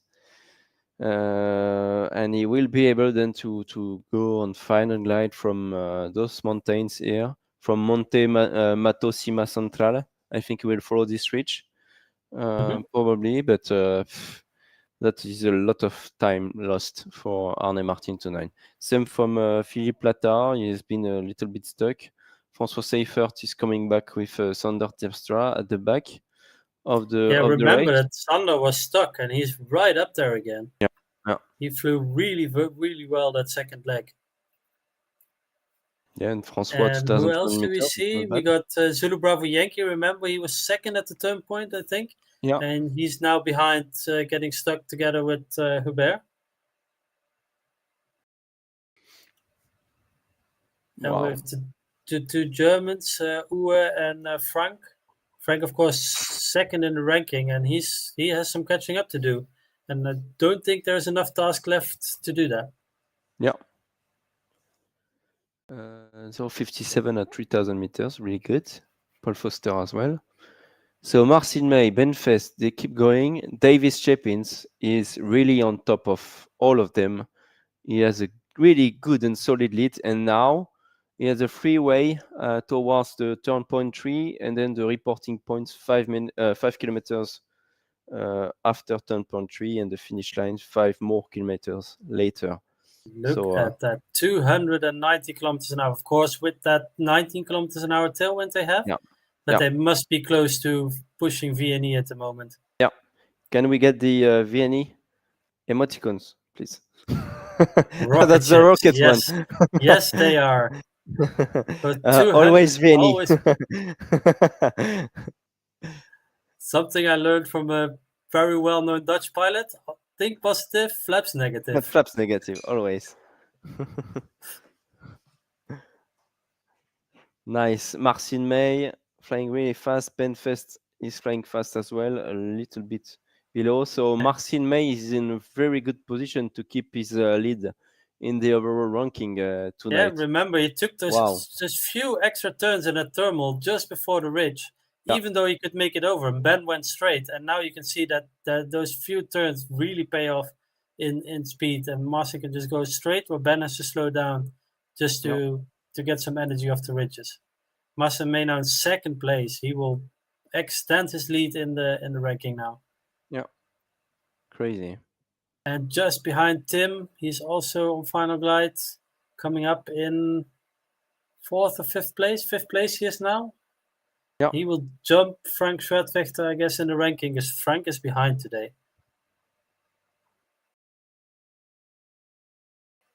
Only 20 points separating Tim and Frank, second and third place. And there we go, Tim in fourth Nice. place, going to the finish. And you Then we can see him see jumping the ridge, wow. going back to Vienna. 260 kilometers an hour, it looks like. And he's at 2.9 at the McCready with plus 380 meters DDH. That's crazy. That's why that's they are easy to go to the finish now. Yeah, so just imagine that's plus 1, plus 2, so yeah. Easy. Yeah, plus 300. Yeah, there we go. Plus 4. Putting up to McCready. So they are at almost plus 5. Davis probably are more than plus 5. Davis, Marcin, and Ben. So they are going really at full VNE until the finish line. Yeah, from about 4, McCready 4, you can't go any faster in the JS. Okay. And you're just flying VNE. Yeah. Yeah, that's yeah. Even more with this wing loading that we have tonight. Fully loaded like this. It's crazy. Yeah, it looks like David Chapin's going to win by a long way. Yeah. Massa May now in second place. Ben Fest closely behind. And we lost Josh Meyers. Again? I've seen that. So I don't know if he crashed or if he just left or if he had the blue screen or whatever. He disconnected, but we will see if he's still playing or not. Maybe only an internet connection. Jeroen Jennen. It looks like in 8th place, so yeah, he's doing well as well. Yeah. Don't forget to go to the third turn point, then to the reporting point, then to the finish line. Not easy today. Makes sense. And now they're all filing into a neat line onto final glide. Yeah. Looks like Whiskey Romeo Whiskey's up there again with Jeroen Jennen just behind. We've seen that yesterday in an amazing finish. And if you haven't seen it yet, I recommend you go watch it because that was really exciting. But it looks like they have some more space between them today. Yeah.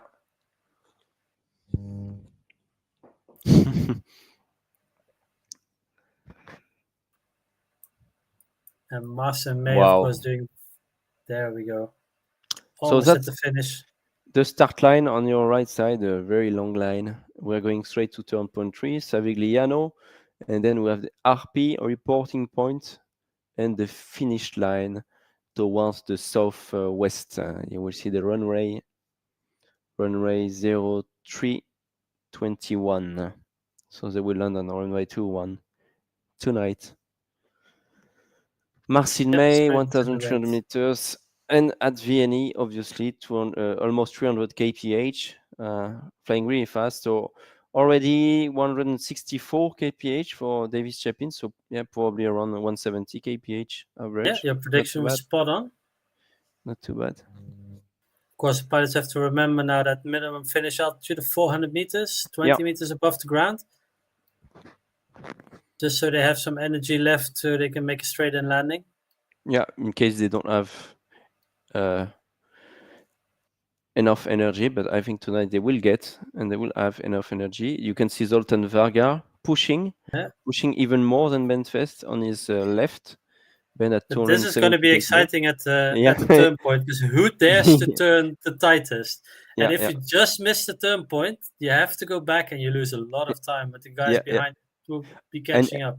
And it's a lot of points tonight with the position-based scoring and not performance-based with the Virtual Sailplane Grand Prix type of scoring.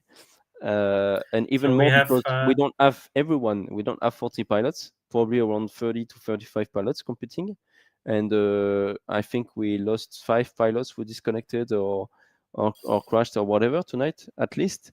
So there will not be a lot of points distributed. So every place, every position is at least 50 points of difference, at least. yeah, and it's really tight behind Zoltan and Ben.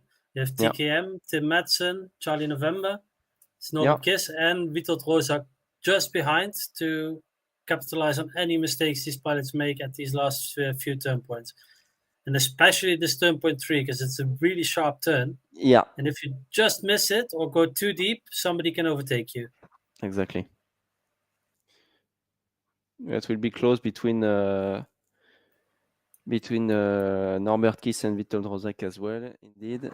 Jeroen Jennen, and we have the full scale of the operation ongoing. And behind, you can see the pack with PLT, Oscar Niner.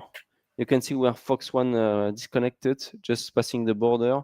Mike Delta Delta, Uwe Meltzer at the back. We have one group with KMI, Alpha Lima 1, Alpha 33, and then the leading 10 guys with Jeroen Jennen up to Yeah. Davis Chepins. Really good view, and So you we're can going to really see the see, arrival, how it looks like. you see Oscar 9 behind. He's second in the ranking, and the guys below him are ahead of him. So he's going to lose some positions in the ranking, maybe to Jeroen Yeah. Jenne and Witold Rozak. I don't see Mike X-Ray. That's Mikko Nurminen. He's fourth in the ranking now, and I don't see him Yeah, anywhere on the. I don't see him anymore. I think he probably disconnected or had an issue because we didn't see him for quite a while. Did he We lost actually him start today? Yeah, I've seen him at the beginning of the race, so I don't know where he is now. We will see with the results later on tonight. I will see already. I can have a look quickly on Condor Club because we have the servers running and so on. So Let me David Chapin's think. coming up on the last real turn point of this task. Yeah. He's going to go hard to the right and then go to the reporting point and then the finish.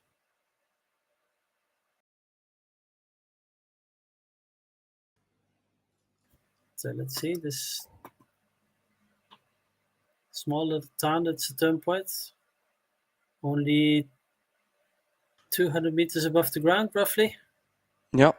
But with a lot of energy, so they can make the last, I think, 10 kilometers it was to the finish from here. Nice, Davis. Well done. There we go. Turning He the turn doesn't point he 3. doesn't have to push this hard because he's a long way in the lead. Yeah. Marcin And then May. Massime just behind. He can't catch up this. It's too far. But Zoltan has a height advantage over Marcin. So Yeah. he may be able to move up a little bit. At Can we least have the he's faster Yeah. than Tim and Ben Fest behind. Yeah, and Ben is lower than Zoltan. Yeah, It will and be we have difficult. Tim Madsen now. Wow. Oh, he's even lower. Yeah. So he's been pushing a little bit It's harder. pushing. Then we have Norbert Kiss Not flying as in fast as sixth the other place, guys. with Witold Rozak just behind and Jeroen Jenne catching up behind. Yeah. There we go. Impressive. So And Davis Davis. now reporting points, and there is the finish, and he will win this race for 1,000 points. Yeah. Not too bad.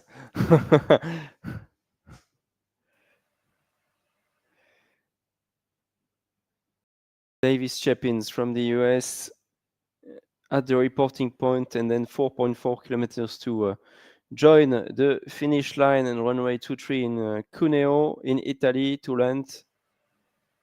You will see that in a few moments. Look, there we go, 170 kilometers an hour. That's amazing on this task. Great. Remember that they were slow at the beginning, so that just shows how fast they flew these last two legs. Now he just has to remember this minimum altitude of 20 meters above the ground. Yeah, let's to have get a the look full points. quickly behind if they are reaching reporting point. No, there's still a way. So we have Marcin May who has turned the third turn point, and we have the Yeah. Benfest Zoltan Varga and TKM turning the turn point 3 right now. Yeah, they're very tight together. So who dares to turn tightest will be in the lead after the turn point. Yeah. And Ben seems to have a good advantage. We will follow the arrival with Davis Chepins, and then we'll jump straight to TKM and Benfest and Zoltan, leaving Marcin May in second position, most probably. Congratulations, Davis, from the Very USA nice. tonight. Winning the Winner race. of race 4 with There we minimum go. 400 Dumping his meters. water, and Well there we done. go. Winner. 170.3 kilometers an hour. Amazing. And the run rate right in front of you.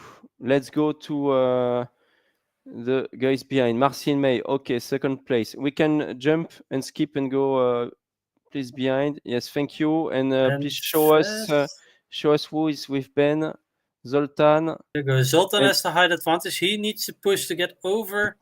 Okay. And Tim Yeah. can still take one more spot off Ben, but Ben looks to have turned the turn point best because remember he was slightly behind these two guys And before he turned the turn point, and now we see Zoltan pushing to catch Ben Fest. yeah, and Tim This is is going to not be a tight finish. he's not flying fast, Tim. He's No, not flying fast at all. 164 kph I've seen. So Zoltan is pushing, Ben is surprising. pushing. That's really very surprising. Maybe he's like, okay, it's too late already, but that's surprising from Tim Madsen. Not flying Yeah, that and fast. Without So behind, that's and this the is going to race be. between the. And here you can see the experience Ben has over Zoltan, because Ben has done this many times, and he was lower, and now they're at the same height, Yeah. even though Zoltan is Wow, faster. guys, be careful not to collide there. And, Whoa! it's gonna go below. Yeah, He just passed him from below. third place. In the meantime, Marcin is finished on second place. Yes. Marcin May is finishing. Yeah, he has finished on second place, 167 kph average speed. Well done, Marcin. They're losing energy here. Only 170 kilometers an hour left. Yeah, and they need to go Of course, with a bit of headwind, but yeah, that's the big issue with this arrival. You must be careful.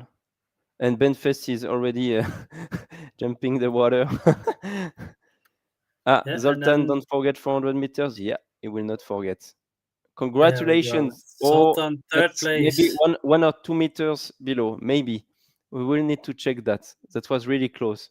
Benfest, and then Tim is going to be behind, and then it's really close between Witold Rozak and Norbert Kiss behind Tim. And Tim just didn't have the energy to make it. Yeah, it's crazy, yeah? To push. Wow. That's surprising. Yeah. Crazy. I don't think he was that much lower, actually. Yeah, well, he was on the low side, so he just didn't have the energy to push like Ben and Zoltan had. Yeah. But still, a very nice fifth place for Tim. That will put him ahead of Oscar 9. We've seen 16th place there. Well done, so Tim only Madsen. 20 points between the two. Yeah. So Tim will move up to second place. And you see they are landing straight ahead. Huh? There is no low pass. No energy left.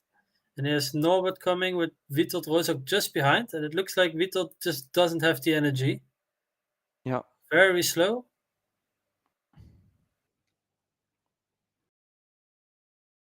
Nice. So Norbert took him there on the final glide. Jeroen Jenne just behind Witold. Yeah.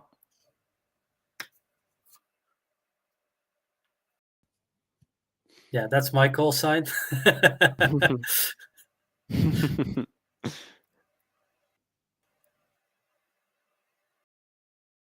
So Witold, he has no energy left. Oh, I'm not sure he will be. He's gonna take the penalties.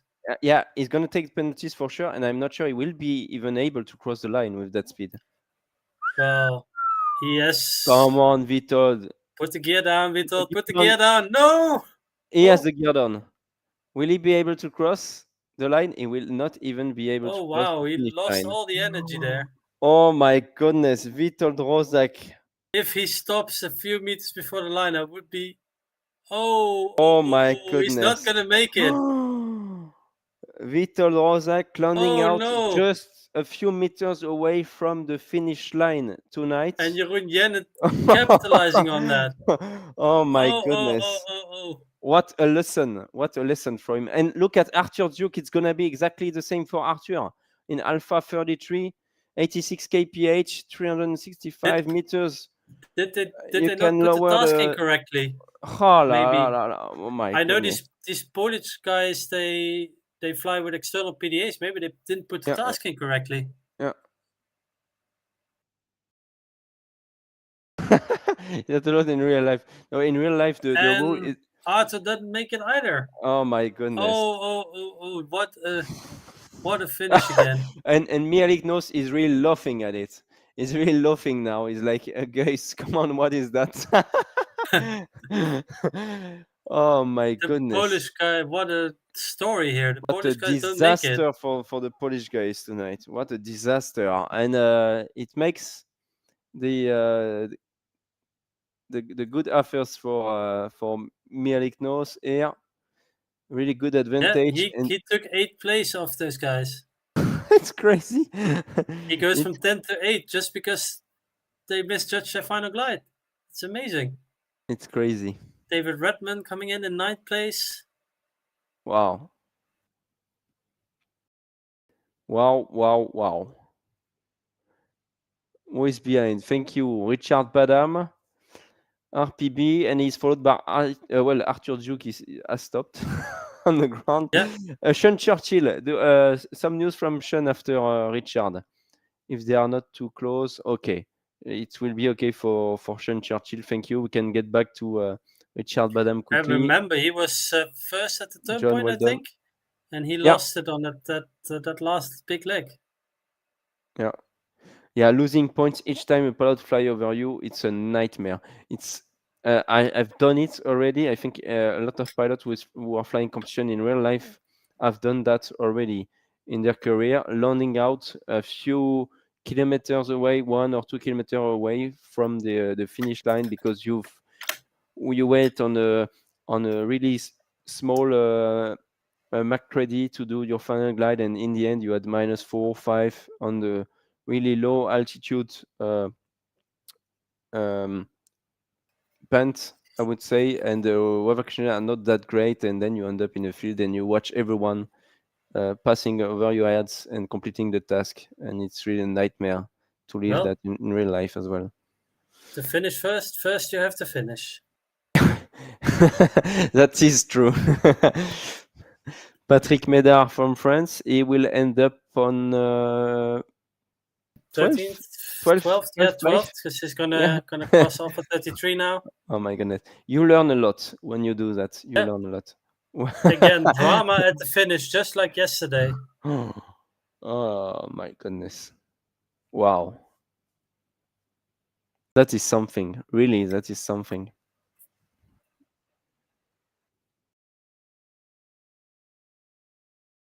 Yeah, that they fly with an external PDA. I know. I talked to Witold quite a bit, and they fly with LK 8000. So maybe the task conversion didn't go quite correctly. And if you trust your flight computer, you might come up short. Yeah, Antoine Hubert also getting low, not finishing. Wow. Yeah, they're all flying with external PDAs or what? Let me check. There's something wrong with alt finish point. Phil Plata is asking why. Jeroen, the turn point file was not correct. But why? I think the DH is 400 meter. Yes. Lol, like point will offset 0 meters. Was a close call. Lol. I don't know why they say that, because it's written 400 meters. Oh, probably because they're like not calculating with because the finish point is a new point that does not exist in AA2. So I guess the finish point is like 0 meters, because when you create a new point, it's 0 meter. But the altitude is 380 meters at the outfield. So maybe they have the energy for 400 more meters. because they think that it's zero. That's probably why they say that, I guess. Well, the Condor PDA will always show correctly, so if they use that, then they should be able to finish. But looks like more pilots have I trouble think with so. energy. Yeah, it's crazy. Same for Uwe Melzer, is going to get a lot of penalties. That's crazy, actually. Yeah, yeah. Oof. Oscar 9 also landing out. Yeah, Oh, he's left gonna pass drop out. a lot of places now. Wow. Could you please hold the live stream active till everyone has finished? We'll try to do that because it's difficult for the pilots. And you see Bisset Kos maybe has stopped. A lot of pilots. Philippe Plata, did he outland it? I'm Seems looking like at the 2D tracking here. There is a line of planes just... Yeah, Papa Lima Tango also landed out. Okay. Alpha Lima 1 landed Interesting. out. Oscar 9, Alpha Mike. It's been Nomad's Land. It's a Nomad's Land.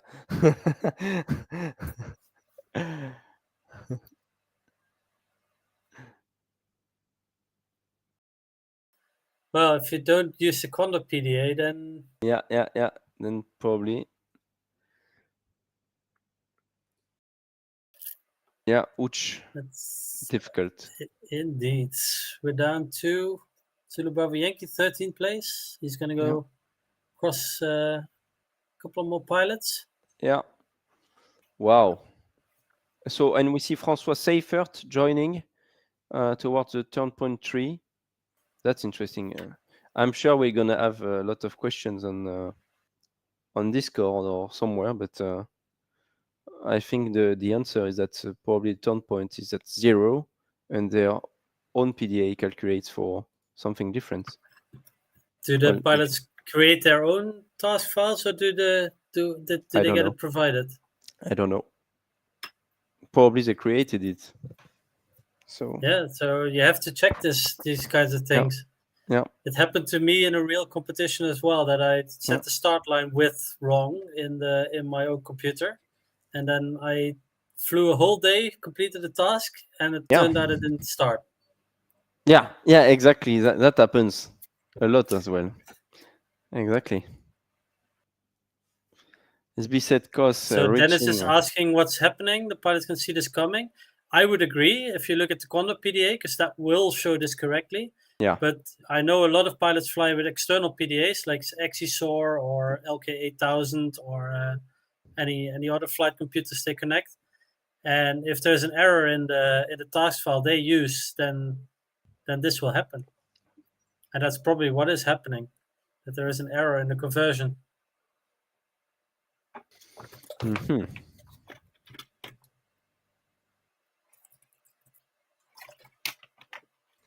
Yeah, we will need to find out why it happened today. Well, and the pilots stay responsible for their own navigation, I would say. So if they use the wrong file, it's their own fault. Yeah. Arthur Duke stuck in the ground. Watching the pilots finish overhead. Watching the pilots finish with a beer. Exactly. Waiting to be retrieved. Chris Keane with a lot of speed reaching the finish line. Yeah, it's funny to see that after 10 pilots, like the top 8 has been able to do the finish like this. And then the others had to slow down a lot and so on. They had way less energy than the first ones. Really sucks to land out like that. Happened to me yesterday. Horrible feeling to have made it that far and not make it in the last couple kilometers. I completely understand that, mate. Never easy, but you learn a lot when it happens as well. So and that costs them a lot of points, because everybody that finishes gets a whole lot of points, and you just sit there and lose points all the way. Yeah, and there are not a lot of pilots connected now, but we will follow François Seifert more or less until the end. Right now, he's reaching comfortably the finish line in the top 20 easily, maybe even top 18 or 15 with his Hmm. performance. So really well done, Francois. He was at Yeah, the got back. stuck on the Yeah, first leg, but of really. course, instead of disconnecting, he just pushed on, Yeah, and it's very nice. We see Sander Terpstra there as well with Jim the Sweet, Jim Aktoft. yeah. Also got stuck in the same valley, and of course, completing the tasks. It's really nice from them. Yeah, so it's really well done. Congratulations to you guys and to all the pilots who flew the race tonight. It was a difficult race, but a very interesting one in between the Italian and the French Alps.